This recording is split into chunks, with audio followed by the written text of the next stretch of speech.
Hello, everyone. Welcome back to another episode of the Crime and Coffee Couple. My name's Allison. And my name's Mike. Hi, Mike. Hello. How's it going? My gorgeous bride? I am just delightful. I'm so glad I finally got you in this frickin' chair. It's hard to get me down and sitting down, folks, because I'm a busy guy. I get things done. You know me. Allison mostly sits around all day and eats Skittles. Well, no longer since she snapped her teeth, but now that she has dentures in, dentures. Now her thing is swig. So if she's not getting a swig for herself. Oh, will you go today and get me one?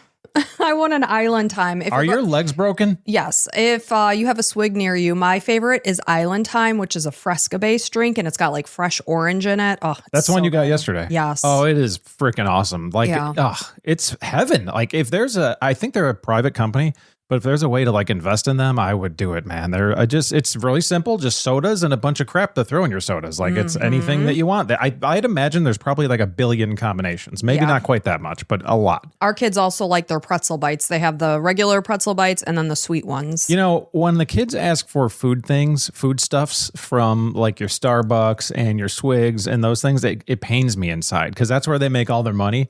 And not that I don't want them to make money, but there's like a huge profit margin on all their foods. Like the friggin' pretzel bites are like $3 or $4. I don't even know. At Swig? Yeah, maybe $3. And which to me, I don't know. That's not very bad. God forbid you go to Starbucks and Reese, our daughter, wanted one of those Dubai chocolate bites. I thought it was bites, like 5 of them. So she is convinced, because this is a newer item, she thinks that whoever's picking the food up for her is eating one of them. No. So she thought her brother ate one, which is legitimate because I could potentially see him doing that, but not really. And then you picked him up and she's like, oh my gosh, someone else ate my Dubai bite. And I was like, Reese, I think only one comes in it. Yeah, you would think it'd be 2 or 3 or God forbid 5 because it's like $4. And it's not big. No, it's a little tiny. If you ever eat those like Entenmann's mini muffins or what, I don't know. Or like a mini donut? Yeah, like even smaller than like about that size. Yeah, a mini donut, like a donut hole from Dunkin' Donuts. Not as small as a donut hole for sure. Yeah, it's a little bit bigger, but like a mini brownie bite or something like that. It looks like a brownie bite. Exactly. And it's like, yeah, $4. And That's I thought it was bites. So I opened the bag to look and see what it looks like. Well, what am I getting for $5 here? And it's one like turd looking thing in the bottom of this bag. It's like Dubai bite. Yeah, Dubai bite. And Dubai bite. It says Dubai bite on the thing. Oh, it says bite. Bite. Well, because that would be misleading if it said bites. Right. So I looked, I'm like, it just better not say bites because I'm only getting one bite out of this Only thing. Mike would whip his phone out and be like, I'm making sure there's not an S on this. And I looked at the picture on Starbucks app and I was just like, okay, maybe they should. I don't even know. A bunch of crap. Yeah, it sucks. But so in other news, we've been doing some home improvement projects, which Mike just loves to do. Home improvement's probably my least favorite thing in my life. Why is that? I don't know. There's some psychological thing. If you're a psychologist and can tell me why, like you guys already know I'm cheap and frugal and stuff like that, but why do I know it's because money goes out. I hate spending money. Hate it. We haven't been doing very expensive projects because we had that leak in our house, if you're not new to us, and we got a check from our insurance company, so it's covered. And like last weekend, we bought paint. I mean, that was like maybe $100. And then you put together a vanity. To me, making those improvements that are necessary in the house just make life so much easier in the long run. Like our laundry room is being redone and it's so much nicer now, like to walk in and out of there. You don't spend very much time in there because I'm the one scooping the cat litter and doing the laundry. Right. But to me, it makes such a difference in my mindset when things are nice and tidy. Yeah. I mean, they're fixing a part of the house. They may as well do some other stuff while they're there. It saves us a little bit of money, but it's like, man, I don't know. I don't know why I hate it so much. I'm fine with spending money on like a vacation because that's an experience, right? But I'll tell you what I hate. Like spending money on a new roof. Like you spend 20, 30 grand and all you have is a roof. I had a roof before. Now I have a roof and it's like nothing to show for it. No enjoyment, no excitement. Like even a new air conditioner, that's like what, 8 to 10 grand? What? I don't even know. That's what I was going to bring up. It's like spending that money on an air conditioner. It's like, ugh. Yeah. But it's at least you get like better air and like the bill goes down a little bit. But that still sucks too. I'd rather do something fun. Yeah. And I understand that you want to have experience. I get that. But at the same time, we live in this house. We have to be comfortable. It has to work for us. Oh, yeah. Getting nice, pretty tile makes us more comfortable. It makes me so much more comfortable. Get the hell out of here. You just lost the entire argument with that tile brings me great joy. It's kind of I don't know if it's like retro-y, but it's got like these starbursts. It reminds me a almost. little of like a cathedral almost, you know? I don't know. Like it sounds terrible. I know I'm A making cathedral. well, like churchy. I don't know. Old timey. No, unless cosmic stars look like church. No, yeah, but like I don't know what to say. It's called Cosmo Blue, but when it's done, we'll post a picture of it so you can see what it looks like. It actually does look pretty cool. And then before we get going, I've been reading lately before I go to sleep. I've been trying to keep my so I have a rule now. If I get in bed, no phone. That's my thing, right? That's good because you were usually always on your cell phone. I can't wind down if I'm using my cell phone. Yeah, and I can, but it's just I read crap, and then by the end, it's like 11:30 at night. I'm like, I just threw away an hour of my time I could have slept. Yeah. Instead, I'm reading crap about just stuff that doesn't matter. Like I like learning things, and it's good and all that, but it's just like I don't know. At the end of the day, it's like, am I a better person for reading on the internet for an hour? No. So now I'm reading on a Kindle, which helps get me a little more sleepy. And I'm reading this thing by it's called the Almanac of Naval Ravikant. And he's every time you say his last name, I think, ooh, a Kant. So to be clear, I think of see you next Tuesday. Yeah, well, that's right. But this one's Ravikant. Okay. So he's like a successful businessman, and he's looked at as like a kind of a thought leader, which is kind of a lame name, anyways. But the thought leader thing. But he's an interesting guy, And then you could pick up things and not or whatever. It just gives good ideas. And the one thing I brought up like several things to you and our son these past like few days because it's just hitting me and I'm bookmarking it. And this one's like, you always have three options in everything you do. You can change it, you can accept it, or you can leave it. Like, which one are you going to do? Like, if you just sit there and stew and it's like, I wish I had a better job. It's like, okay, well, you can change it, you can accept it, or leave it. Like, and I still am not sure on what the difference is between accept and leave it. I think leave it is just get it out of your mind, like kind of thing. But I guess accepting it would be the same thing. To me, those are the two kind of similar things. Okay, well, maybe I didn't come quite to it, but it helped me kind of look at things. It broke enough of my brain barrier to be like, that's kind of interesting. Oh, I agree with that wholeheartedly. I can't stand it when people just complain into the ether and they don't do anything to change their circumstances. I've known people like that. And if I find a problem, my natural instinct is to just want to solve it. So I'll have people at work and they're like, oh my gosh, I'm so busy. And then I have to grocery shop. I'm like, why not just do Walmart grocery delivery? Don't tell Allison that you will not do grocery delivery because it rocks her world. She's like, I don't know why you wouldn't. And I agree. It's kind of like when people are like, oh, I like to peruse the aisles. It's like when I say I have my Kindle and how much I love it. And they're like, I love a physical book. I'm like, just because things were harder back then doesn't mean they still need to be harder now. There's a romanticism. I get that people like to feel it and like smell it, I guess, but it's not me. I don't care. No judgment. No. You like what you like. Do what you do. I'm not going to yuck your yum. No, yuck the yum. But there's definitely no hemming or hawing. Oh, yeah, that was our big thing. Because I was saying to our tile lady, I'm like, I'm a quick decider when it comes to home decor and design. I don't hem and haw. And so I was saying to Mike, there's no hemming, no hawing, no wishing, no washing. Right. That's my gal. So on that note, anything else you want to add? No. All right. Are you ready to dive into this dark roast steaming hot cup of coffee? Yes. All right, let's do this. So this is a listener suggestion from JC Lynn, and this is the murders of Christine Banfield and Joseph Ryan. So when the average person finds that they're no longer in love with their spouse, they typically cut their losses and file for divorce. Yep, that's what I would do. Although divorce can be an exhaustive, emotional process, a rational person realizes that this would be a far better option than murder. Right? Wouldn't you think that? Yeah, and that's I commented on somebody's comment the other day on YouTube or whatever, and it was like, yeah, man, there's so many better things you could do than this. I'm like, unfortunately, we wouldn't be telling the story if these idiots chose the worst way to do things. I just can't wrap my head around how these days people think they could get away with murder. I don't know what kind of ego you have to think that you are going to get away with murder. It's mental illness or stupidity. I don't know. I think it's a big fat ego. So, however, there are still some who find themselves planning, executing, and covering a murder, believing that they're going to get away with it, free to walk away without any repercussions. The root of such evil when it comes to murder versus divorce, it tends to stem from financial gain or from a life with another person. According to Virginia IRS agent 39-year-old Brendan Banfield, although he wanted to leave his wife and run off with their Brazilian au pair turned lover, divorce, it simply wasn't an option because not only would his wife end up with more money than him, but she would potentially also have custody of their 4-year-old daughter. So Christine Benson met Brendan Banfield in 2002 when she was a freshman at Quinnipiac University in Hamden, Connecticut. They married 8 years later in June of 2010, and they spent time living on Long Island before relocating to Virginia right around 2018 when their daughter was born.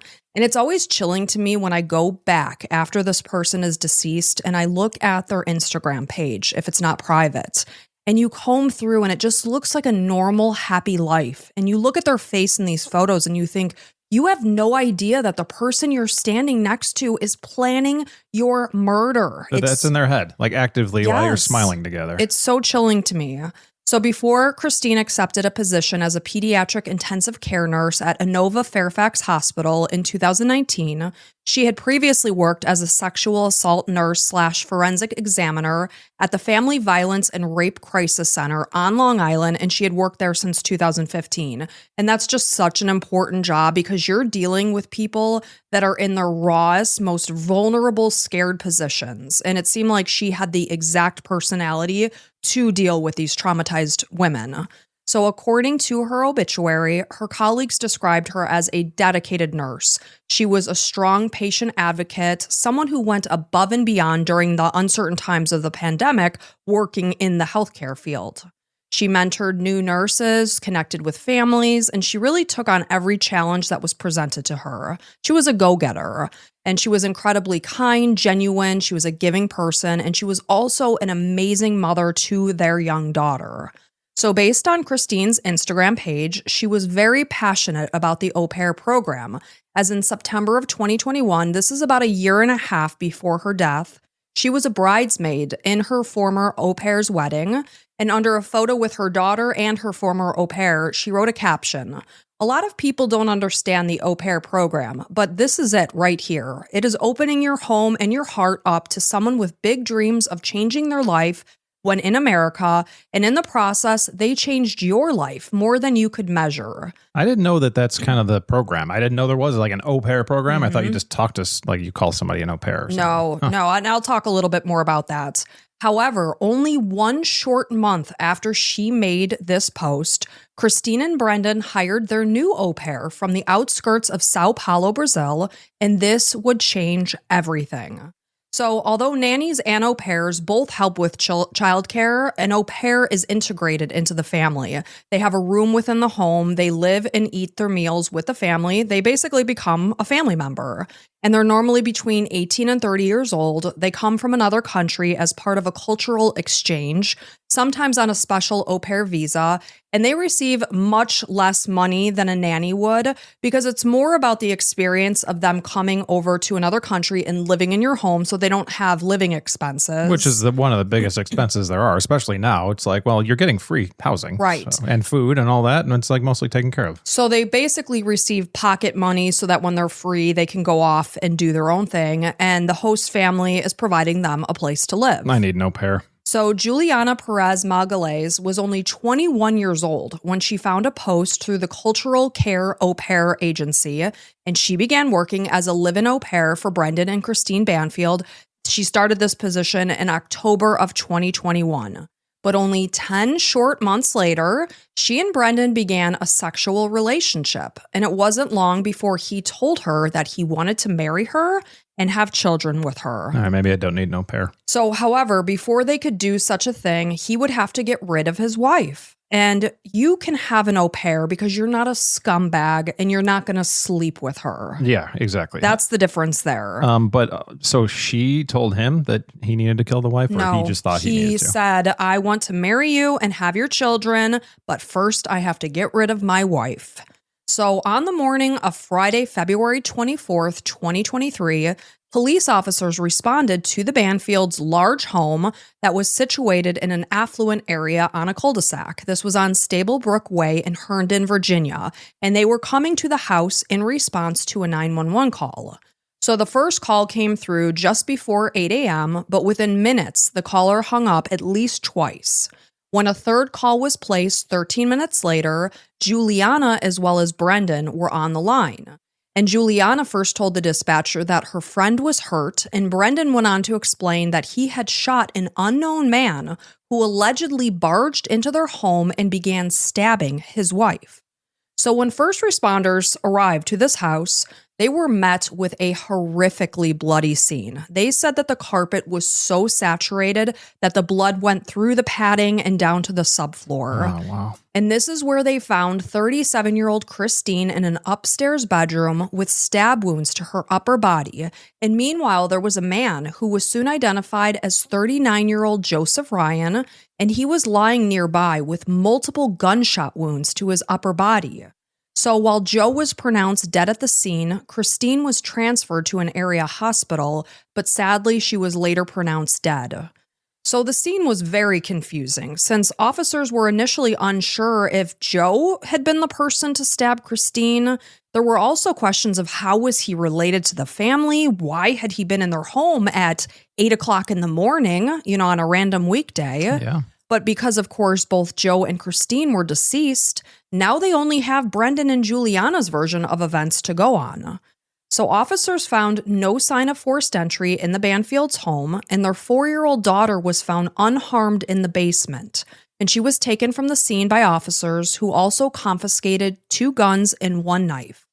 So detectives immediately began conducting interviews, while the police chief indicated that at the time Brendan was refusing to speak with Fairfax County Police.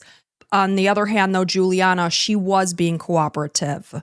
And she indicated that when they entered the bedroom, Joe Ryan was about to stab Christine, so they shot him because they were trying to protect her. So according to Juliana, she and the couple's daughter had left the house sometime after 7 o'clock. They were going to the zoo that morning, but because they forgot their lunches, Juliana turned around and came back. And by this point, Brendan had also left for work, leaving Christine at home alone, and she was sleeping. So as Juliana pulled up to the house, she was kind of surprised because she saw an unfamiliar car that was parked outside. So she wasn't sure what was going on because when she left the house, Christine was sleeping. So she picked up her phone and called Brendan, and when he arrived, they both walked into the house together. They sent the daughter down to the basement. Now again, this is only Juliana's version of events. I'm not saying that this is true by any means. So after she took their daughter down to the basement, she began hearing a commotion, and when she went upstairs to investigate, she could hear Brendan yelling, "Drop the knife!" So Brendan, who worked as a criminal investigator for the Internal Revenue Service, he had told the 911 dispatcher that he fired his service weapon at this man, the stranger, who was stabbing his wife. He shouted out to Juliana, telling her to get the second gun from the bathroom, and he gave her the code to that safe. So after she got the gun, she fired at Joe, indicating that she was acting in self-defense in order to protect this family. And she was also following orders from her employer, aka Brendan. So according to a medical examiner, Joseph Ryan, who lived in Springfield, Virginia, he was shot twice, once in the head and once in the chest. It was actually Juliana's shot to his chest that had been the fatal blow. So prosecutors would later reveal that Joe had exchanged messages with a profile that depicted a photo of Christine on the website FetLife. So according to their website, FetLife is the most popular social network for the BDSM, and if you're not familiar with what that stands for, it's bondage, discipline/domination, sadism, and masochism. It's also fetish and kink community, and they have nearly 13 million members. Yeah, I'm one. Are you? No, just kidding. So it was funny because I was going to this website to check it out, and I'm like, oh gosh, what sort of things are going to be popping up in my feeds now? Yeah. Oh yeah. You're going to get all sorts of advertisements. So no judgment at all to anyone, because my biggest thing is if that's what you're into and the parties are all consenting, you do you, boo. Yeah. Do whatever you want. So it's said to be a community for everyone to help people feel comfortable with who they are sexually. So according to a later plea agreement, prosecutors indicated that it was Brendan who created this profile under his wife's name and using his wife's photo. And how did they find that? Just through investigations. Yeah. So they did this in order to lure a stranger. Now it just so happened to be Joe Ryan. Oh my God, what a horrible stroke of luck. I mean, and how do you come up with this idea? Like, I'm going to make an account under my wife's name and I'm going to find anyone who's willing to come to my house.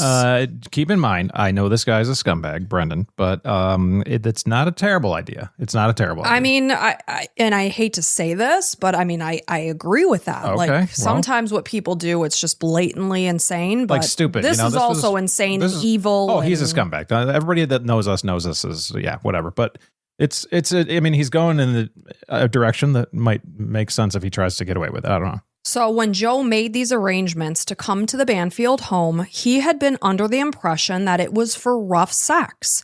So he arrived with a knife and restraints. And 8 a.m., rough sex. That was all planned out. So according to his friends, he was very open about his activity on FetLife. It wasn't something that he hid from his people in his life, including his mom. Like, she even knew.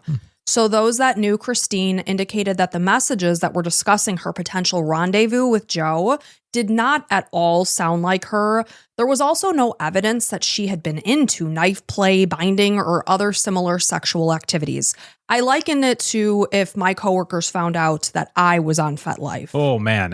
If there's somebody that would never sign up for FetLife, I think you'd be that leading person. Yes. Like, if we're talking vanilla ice cream, you are vanilla ice cream. Sometimes you might put a little chocolate sauce on top, but that is as far as you go. We wouldn't even put nuts on that No sundae. Nuts at all in your vanilla. And that's for definitely sure. no cherry on top. No cherries, nothing. But the point is, Christine sounded, she had a 4-year-old daughter. She was working as a pediatric intensive care nurse. It's just not where she was in life. It wasn't what she was into. It wasn't thought out. Like, you'd have to have shipped her some things from Amazon, like months before. Right. And been like, well, this is a new thing she was into, and I wasn't really in a, I put that story together. Be like, she was really wanting me to, and I just told her I wasn't into it. So apparently she went to FetLife and found her own person. And again, it's bad. I hate to bring it back to myself, but it's just like, if I were to end up dead and this person was shot that I met on FetLife, nothing else in my life fits that narrative. No, everybody would be like, there is no way. Mike definitely killed her. So her coworkers were adamant that under no circumstance would she have arranged such a meeting, let alone so early in the morning, only just after her husband and daughter had left the house. Yeah. And not only that, but some of the sentences were oddly phrased, which suggested that it was either a typo or a sign that English had not been the person's first language. Oh. So, for example, there was the question, how has been your experience on this site? And Juliana is from Brazil. Right. So that kind of fits the bill. Yeah. So in October of 2023, 8 months after Christine and Joe's murders, when police came back to the Banfield home, now with a warrant to arrest Juliana for second-degree murder in Joe's death, just Joe's death, they realized that she had moved into the primary bedroom to sleep with Brendan. This is the same room where both victims had died. And sitting on the bedside table was this frame photo of herself with Brendan. Her clothing was hanging in Christine's closet. What? Lingerie was strewn across the bed. And meanwhile, every photo in that house of Christine was gone. Okay. She had been erased from this house. I mean, we already knew they were together, but man, that's like just a smoking gun. Total red flag. Yeah. Because imagine if, that were to happen again to me, and you would never erase my existence if I was murdered in our house. And like wouldn't you want your wife's memory to live on for your daughter and to have the photos in the house? Well, yeah, because I want to be playing the game that I was innocent, I'd grieving be like, husband. Yeah, I'd go to, just be like, I'm not ready for anything yet. And like, keep that on the down low, not have everything strewn about and lingerie laying. Right. That's just so stupid. So prosecutors revealed that she and Brendan had practiced shooting at a gun range 2 months before the murders, and Brendan actually returned to the range to purchase the Glock that had been used to shoot Joe. Shortly before the murders, they each replaced their cell phones, and on the morning of the killings, when Juliana said that she called Brendan to alert him about a stranger in his home, he had left the house that morning to go to work. But instead of doing that, he had been just waiting outside of a nearby McDonald's, as if he was waiting for that phone call to come through. So Brendan was arrested during a traffic stop in September of 2024. This is nearly a full year after Juliana's arrest and over a year and a half after his wife's murder. He was charged with aggravated murder after forensic experts found evidence that supported the prosecutor's theory, that the victims had been moved after they had been fatally injured. Forensic analysis also proved that Joe's arms had been moved and smeared with Christine's blood to make it look like he had been the person to stab her to death. Prosecutors also submitted evidence to the court of Brendan's romantic relationship with Juliana, which is a clear motive as to why they would have done this.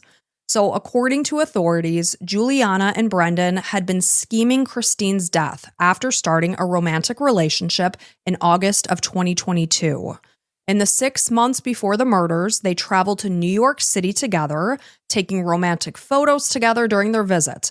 And I was thinking in my head, I wonder how they arranged that meeting without rising up Christine's suspicions. And it was probably just, oh gosh, I'm going on a business trip, and this would be an amazing trip for Juliana, who's from Brazil to experience the Big Apple. So I'm, imagining that it was fully supported by Christine. So other women, I don't know, that's still pretty weird. Right. Maybe, but there's also like an 18-year age difference here. Well, so women would be like, oh, he would never. But like men, like all men are like, yeah, I mean, possible, sure. So the other thing is other women came forward to inform detectives that he had participated in multiple affairs throughout their marriage. Scumbag, man. Total scumbag. Like, he makes life worse. Like, that is just like, I can't stand men that cheat on their wives like openly. It's just, it's the worst. Like, you're such a scumbag father and husband and man. It's just like, buck up, get a divorce and move on. Like, do it the right way. My thing is, why did you get married? Like, why did you get married and start having kids? I don't know, man. I don't get it. If you want that bachelor life, go do it. No one cares. So some people want to taste different things, different flavors. You don't like going to the same restaurant all the time. I get it. I agree. But like, sometimes you can feel that and be like, well, you got to get over that hump or whatever. But it's just like, you don't act on it. No. So one woman in particular indicated that over the course of their 1-year-long affair a few years previously, Brendan would constantly promise to leave his wife, and he would make comments that it would be so much easier if she wasn't around. But she never thought anything like that he was going to murder her. He just thought, like, had I not gotten married, is the way she saw it.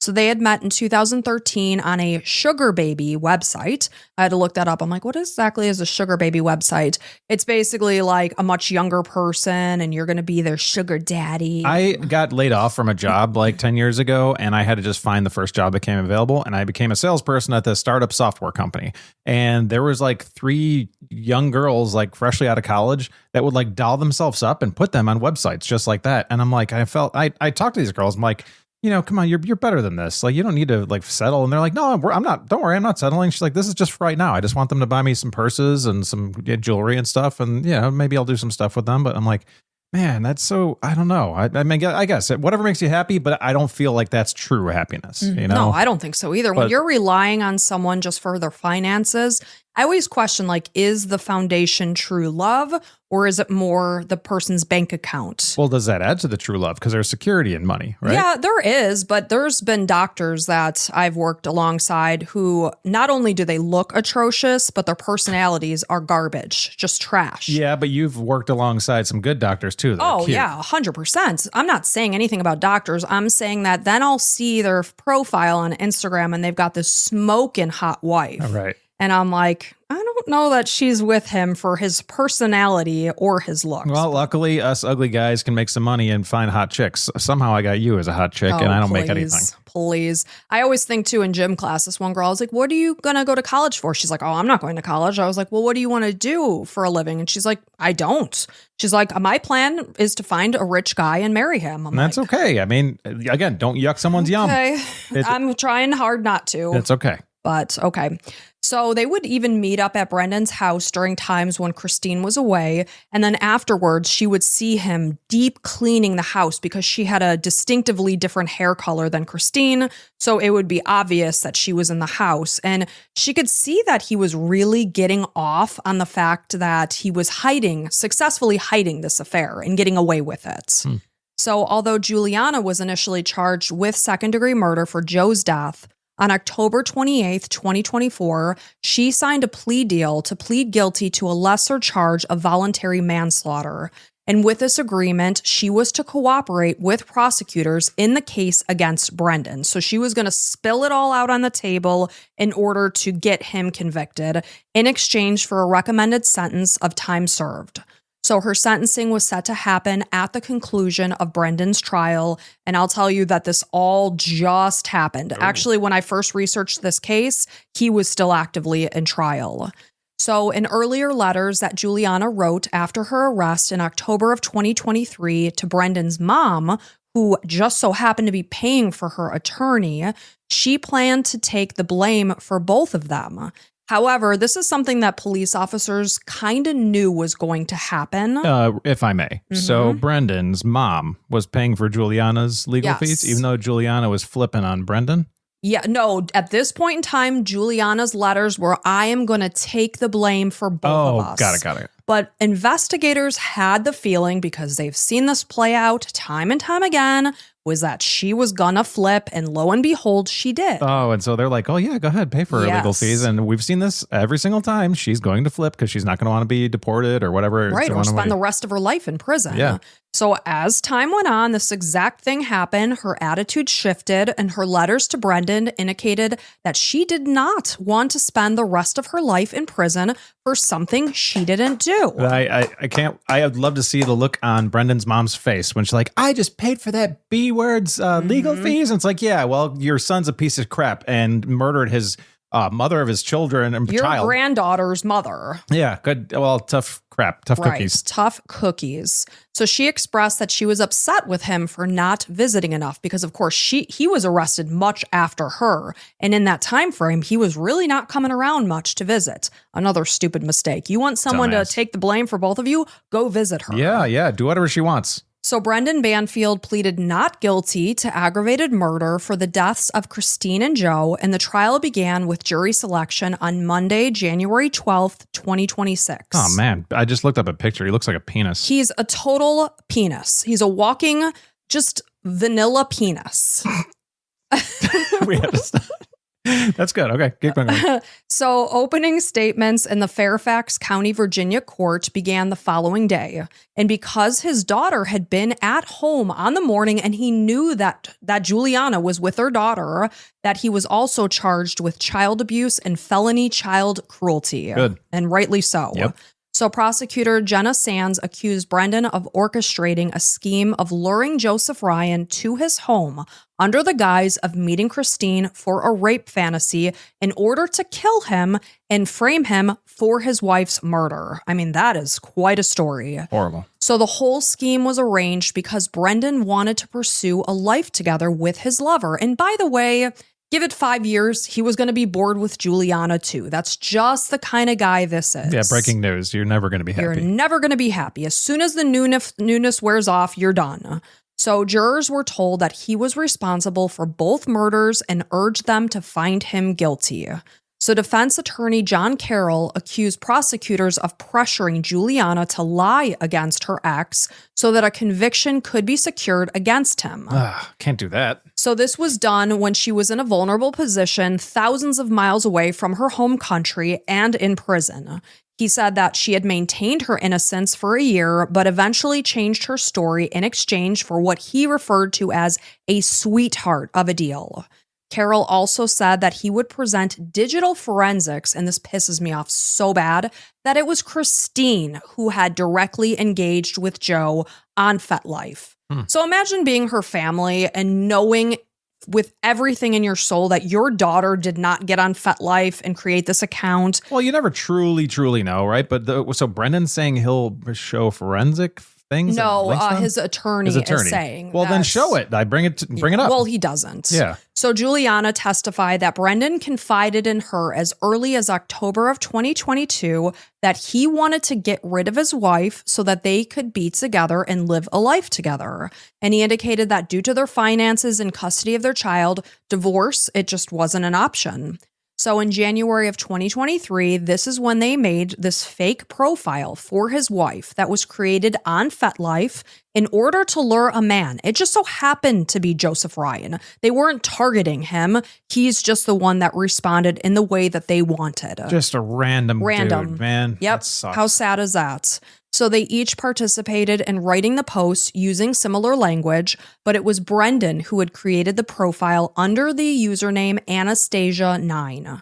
So they were careful to only post when Christine was at home because Brendan knew if she was pinging at work and doing the messages there, that was highly unlikely. So they would wait for her to be home. Again, I mean, he thought it out. He did. So they would take turns leaving the house so that their cell phones would ping off towers to prove that they were out and about while she, and I'm putting that in quotes, was chatting online. Oh, and like you send the one person out to take both cell phones. Probably. Yeah, and then one stays there and types on the Probably. computer. That's the way to do it. So Christine, who worked as a pediatric ICU nurse, she often left her backpack just sitting by the door, and this had her, laptop in the backpack, so they could easily walk up to it and take it out and do what they would with it. Well, like yours. I can walk into yours, yeah. I don't secure mine because I trust the people that I'm living with. It is secure, but we all know the codes. Well, sure. So although several fetish users showed interest in Anastasia 9's rape fantasy, she and Brendan would stop chatting with anyone that wanted to meet in person beforehand at a location other than their home. And that makes sense, for safety purposes. So when they found Joe Ryan, they knew that he would be the perfect victim since he was not only enticed by the fantasy itself, but he was placated by a simple phone call where Juliana pretended to be Christine. So while posing as Christine, Brendan communicated with Joe over the course of a month, and they were arranging this elaborate scenario in which Joe would act out an arranged rape fantasy. He was instructed to enter the house through an unlocked door, sneak up to the bedroom, and tie Christine up before cutting her clothes off and raping her. And he was told to not stop even if Christine begged and called out for help. How sinister and disgusting. Because he knew she would, because she doesn't know this guy. She doesn't know this arrangement. So sad. So posting as Anastasia 9, the agreement was for Joe to come by the Banfield's house at 7:30 in the morning that Friday, which is why her coworkers are like, she would never make a 7:30 in the morning arrangement minutes after her daughter and her husband left the house. So Brendan knew very well that his wife would be the only one home and she would still be sleeping. She'd be highly vulnerable at this moment. Joe said that he would bring the supplies with him to engage in their sex play. This included zip ties, a knife, chains, and lube.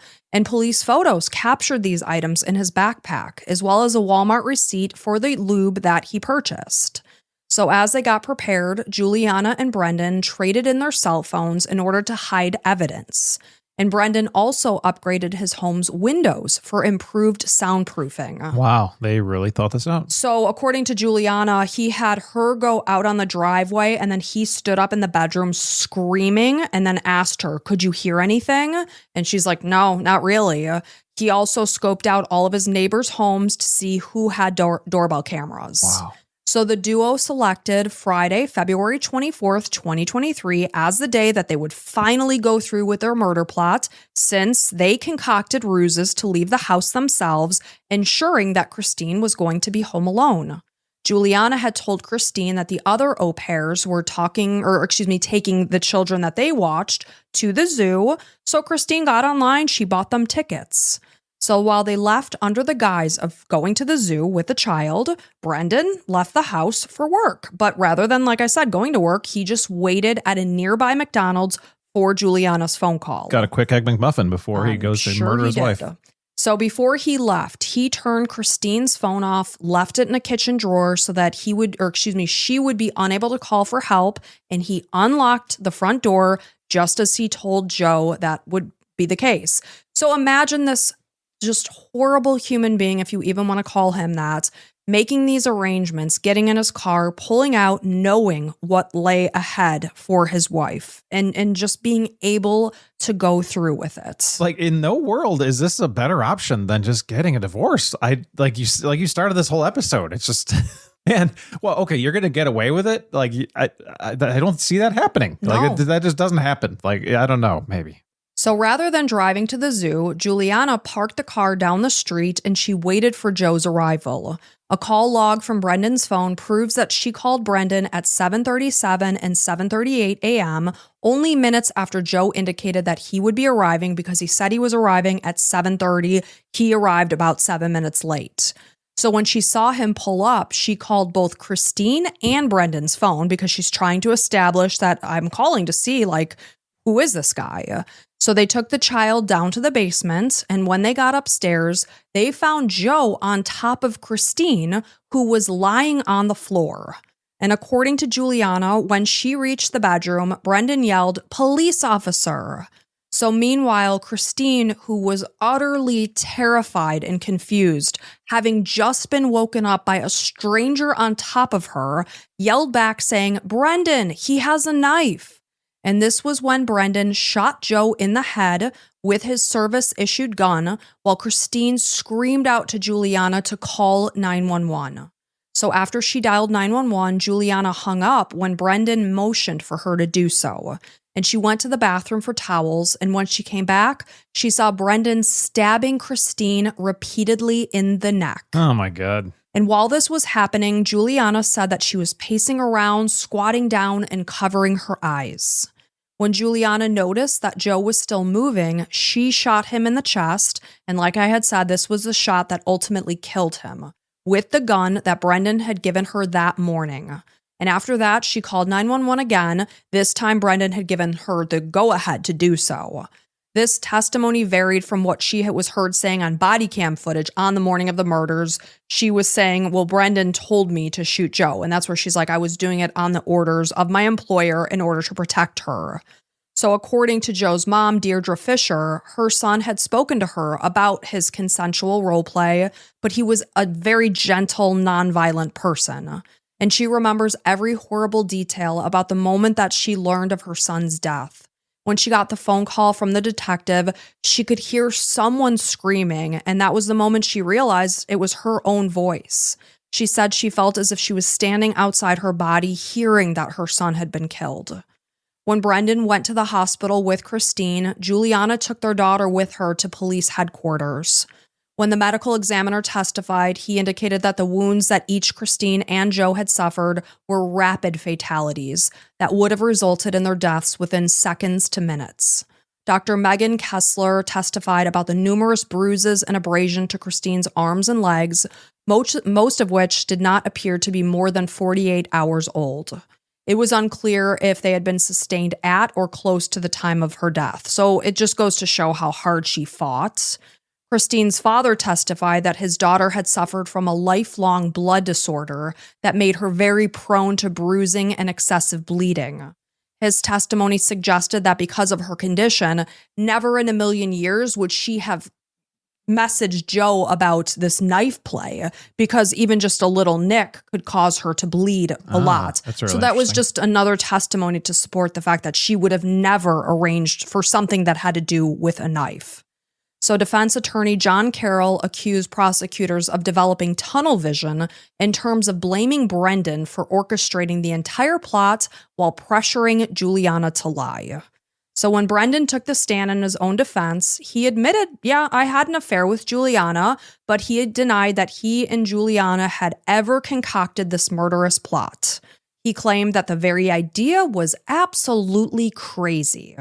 According to his version of events, when he went back into the house that morning, he came upon a strange man who was trying to rape and stab his wife, so he simply did what he had to do. He shot him. So after a little bit more than 8 hours of deliberation, Mike, what do you think the jury came back with? This is an interesting one. It seems like he had a lot of his things like kind of taken care of, but it's just like, it's so obvious that he did it. They got to say guilty. Otherwise, I'm not going to have any respect. So they found him guilty on all counts on February 2nd. And I'm sure there was other information that just wasn't available to me that They could see Juliana just sitting in her car down the street. They probably talked to the other au pairs and said, did you guys make an arrangement to go to the zoo? And they were all like, no, we didn't. Right. So I'm sure there was other things to heavily support both of their guilt. Like, there is so much surveillance out there. Like, there's these flock cameras that are in the news all the time that are looking at every single license plate all over your town. I promise you, I'm a person that sells this kind of, not flock, I don't sell their stuff, but I know about it. I see them everywhere because I look for them. I know what they look like. And anywhere you are, like, police have that information now. So, like, doing anything like this is highly stupid and you will not get away with it. It's a horrible idea. And the evidence too that they were out at the gun range and he just bought this gun and they upgraded their cell phones and he got these windows. So her testimony is supported by facts. Like, none of those things are illegal, but they all supporting. Yeah. Yes. So all of this just really just recently happened. He was found guilty on February 2nd. So as the verdict was read, Christine's family wept in the front row of the courtroom gallery. In a later statement, they described her as an honest, faithful, caring, compassionate, helpful person who was dedicated to her family, her friends, and her patients. 11 days later, Juliana was given the maximum sentence for manslaughter of 10 years in prison on Friday, February 13th. Wow. After hearing her tearful apology, Joe's family had given their own mournful statements. I watched part of that trial and they wanted Christine's family also to speak because obviously what she did was such a betrayal to Christine, but the trial was only for Joe's murder. So only his family was given the opportunity to speak. And in the meantime, the judge called this case the most serious manslaughter scenario that the court had ever seen.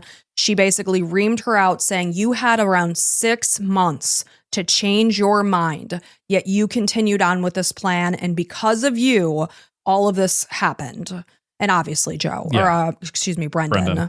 So 11 days later, so she'll receive credit for time already served. And under the Virginia law, she'll likely serve about 67% of her sentence, meaning that she could be released in about 4 years and 2 months, which, This gives her a potential release date around April of 2030. So here's the thing. Like, she's highly manipulatable and malleable. I don't know what the right word is. Yeah, malleable. It's because she's in a, country she's not, from. And it's like, she was in love, probably. She's young. I mean, she did kill somebody, so that's bad. Yeah. You got to serve time for that. But I mean, I don't believe that she might be possible to do it again, whereas Brendan is a complete scumbag and burn him alive. Like, he's useless. I can't believe he got a position at the IRS, like a decently, like a criminal position at that. I know, but it sounds like he was a very charming guy. Of course. Obviously. I mean, if you look up his picture, he looks like a complete dweeb. Penis. Yet all these women were flocking to him. Charisma and charm can go a long way. So he probably made a ton of money. I mean, I don't know. I know that Christine was obviously a pediatric ICU nurse, but they lived in a very nice neighborhood. Yeah. Huge houses. Huh. So I'm not sure. He was worried about the divorce because he kept saying that Christine was going to get more money than him. Well, okay, that's interesting. They must not. Who knows? Who knows? So meanwhile, Brendan's sentencing is currently set for May 8th, and he faces a maximum sentence of life in prison without parole as the death penalty was abolished in Virginia in 2021. That's fine. I'm assuming he's going to get life in prison. So Joe Ryan was a beloved son, nephew, and grandson. He had been a perfect stranger to Juliana and Brendan. He was just a tragic little role in this plot that they concocted. He made a response to Anastasia 9's profile, and he fit the bill because he was satisfied with that one phone call.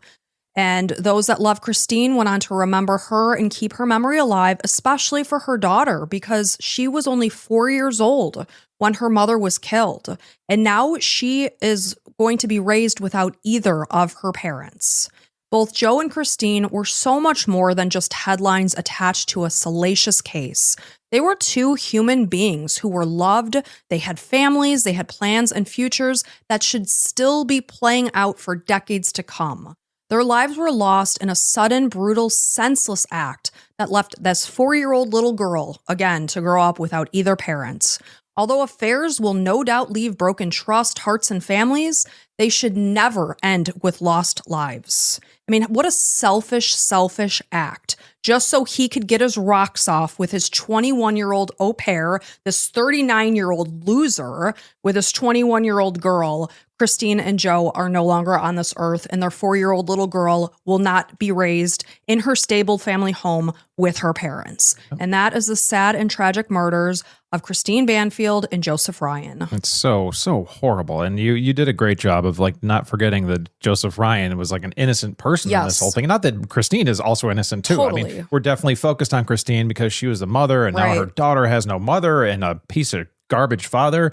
And now she's 6 or 7 years old this year, probably. Yeah, she should be 4, 5, 6, about 7. Yeah, and it's just so incredibly sad. Like, Brendan, you think you have everything together? I would love for him to like hear this. Be like, you are a scum of the earth, just like the worst possible human being. Everybody wishes you were never born. If you're like his parents or family, like, man, I hope you don't procreate, because if it was something in the genetic pool that he had, then you really shouldn't, for the good of humanity. It's just what horrible. gets me is if you looked at their life, I should say, it looked perfect. He had everything. He had a wife who loved him, this beautiful daughter, beautiful home.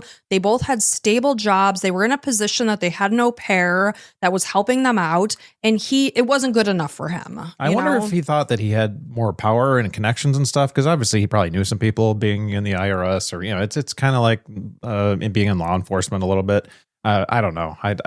Obviously, he thought he was going to get away with it, hence why he went through with it. Yeah, he had such an ego. So I could never imagine, like, okay, it's bad enough that you have planned this, but to actually on the morning of get out of bed and go through and be like, yep, we're doing it today. I always think about that. Like, even the case where the dentist spiked his wife's protein shake with the cyanide, like, when he took the scooper out and he put it into the thing and put it into her drink, shook it up and handed it to her and watched her sip it. How do you do that to somebody that you once loved enough to marry and have children? You proposed to them, I'm assuming, like you said, you had a child. You thought it'd be a great idea to grow a family together and live together.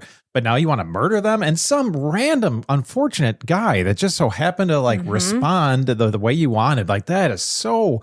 You were okay. Like, okay, I don't even get the whole wife thing, but like sometimes emotions come into play and whatever. We tell those stories all the time, but like I've never heard of just a random guy being involved. Like, just the wrong chat box that he clicked on. And it's just so sad that they're both gone because he wanted to have this relationship with his 21-year-old au pair. Like I said, he was going to get bored with her. I have no doubt in that. Yeah. People like this are just never satisfied with what they have. They always want something different. They always want something more. It's chasing that dopamine to the point that you're willing to forsake 2 innocent people.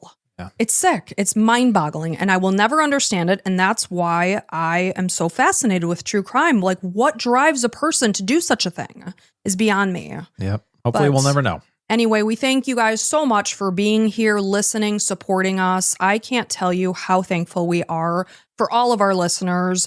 It seems like we have just such a positive community. We appreciate you guys more than you'll ever know. Keep lifting each other up. I love the comments and stuff of like, just be supportive, man. Even if somebody says something stupid, like, try to put a positive spin on it. That's part of my book I was reading. It's like you have a choice of like taking something negatively or positively. Like, what's the word? Like, if you take something negatively and like make fun of somebody, or like, you see somebody that has more than you and you're like, oh man, they don't deserve it. It's like, that's just your ego that's like being crushed. So you're trying to make yourself feel better. Like, well, what do they always say? Happy, successful people will usually be the ones to boost people rather than tramp down their successes. Yeah, I sent you that the other day. Yes, and go make a comment somewhere that you love somebody's hair or nails, or like they're singing, whatever it is. Give them some positive vibes. Yep. And if you guys are running out of regularly scheduled, I got so gestured. Her hands hit the microphone 3 times an episode because she is so enlivened in live. I wildly gesture. Yes. You would think I was Italian, but I'm not. But if you're running out of new episodes, feel free to hop on over to Apple subscriptions or Patreon. Every single Wednesday, we've got you covered. And we hope you're having an amazing week. Stay safe, love one another, lift each other up. And until next time, bye.